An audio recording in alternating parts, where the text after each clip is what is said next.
Lalu saudara, apa sebenarnya perihal bebas bersyarat ini termasuk yang dijalani Rizik Syihab? Apa saja yang wajib dilakukan seorang terpidana yang menjalani bebas bersyarat? Apa saja yang tak boleh dilakukan sampai masa hukumannya berakhir? Kita ikuti diskusi bersama rekan kami, Skolastika Sylvia. 20 Juli 2022, Rizik Syihab resmi dinyatakan bebas bersyarat. Apa yang menjadi alasannya dan apa yang menanti Rizik Syihab setelah bebas bersyarat? Saya Sylvia, ayo diskusi.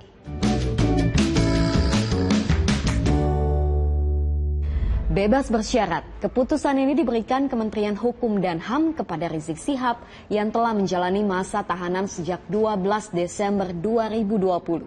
Kalau melihat undang-undangnya, syarat bebas bersyarat narapidana adalah telah menjalani sedikitnya 2/3 masa pidana dengan ketentuan 2/3 ini tidak kurang dari 9 bulan.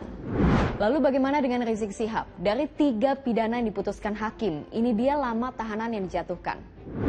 Pidana melanggar karantina kesehatan dengan menyebarkan kabar bohong dan menimbulkan keonaran di masyarakat divonis 2 tahun. Menimbulkan kerumunan di Petamburan, vonis 8 bulan. Menimbulkan kerumunan di Megamendung, vonis 20 juta, subsidiar 5 bulan penjara.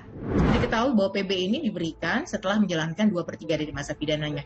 Dan masa percobaan itu atau masa bimbingan ini akan berakhir di tanggal 10 Juni 2024.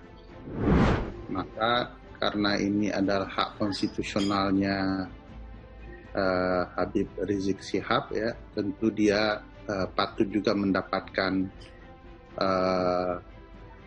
pemotongan masa hukuman, ya, bebas bersyaratnya. Dan sejauh ini tidak ada hal-hal yang menurut saya bertentangan dari segi konstitusional, ya, terkait dengan upaya pembebasan bersyarat ini. Yang perlu digarisbawahi, ada sejumlah aturan yang wajib ditaati hingga larangan ketika seorang tahanan atau narapidana dinyatakan bebas bersyarat. Yang itu antara lain memang salah satunya mewajibkan HRS untuk wajib lapor 1 bulan sekali ke Balai Pemasyarakatan Jakarta Pusat diantaranya. Tapi itu juga tidak hanya terbatas itu.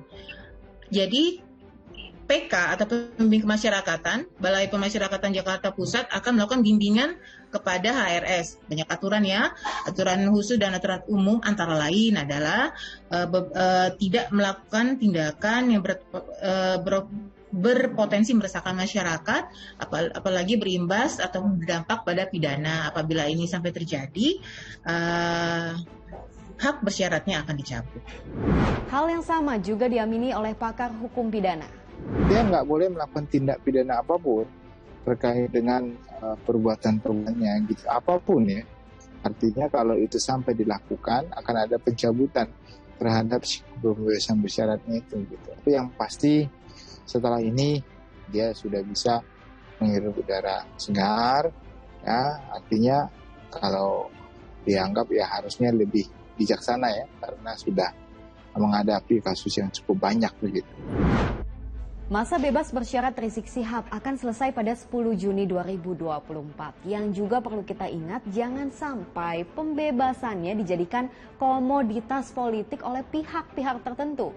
Ini juga yang sudah diingatkan oleh pengamat politik. Bagaimanapun kan kasus Habib Rizik ini kan kasus hukum yang berdimensi politik. Oleh karena itu, ya, pembebasannya pun, ya, akan berdampak politik itu pula. Tetapi saya meyakini, ya, bagaimanapun kan Habib Rizik kan warga negara Indonesia dan kemungkinan juga akan taat hukum. Oleh karena itu kita jaga kondisivitas ini, politik yang sedang stabil ini, agar pembebasan Habib Rizik jangan ditarik-tarik ke wilayah politik. Biarkan hukum sesuai dengan koridornya, biarkan hukum berjalan sesuai dengan maknanya. Bebas bersyarat, bebas dengan syarat-syarat khusus. Pesan untuk semua, tetap mawas diri kalau nggak ingin repot berurusan dengan hukum. Saya Skolastika Sylvia, makasih sudah diskusi.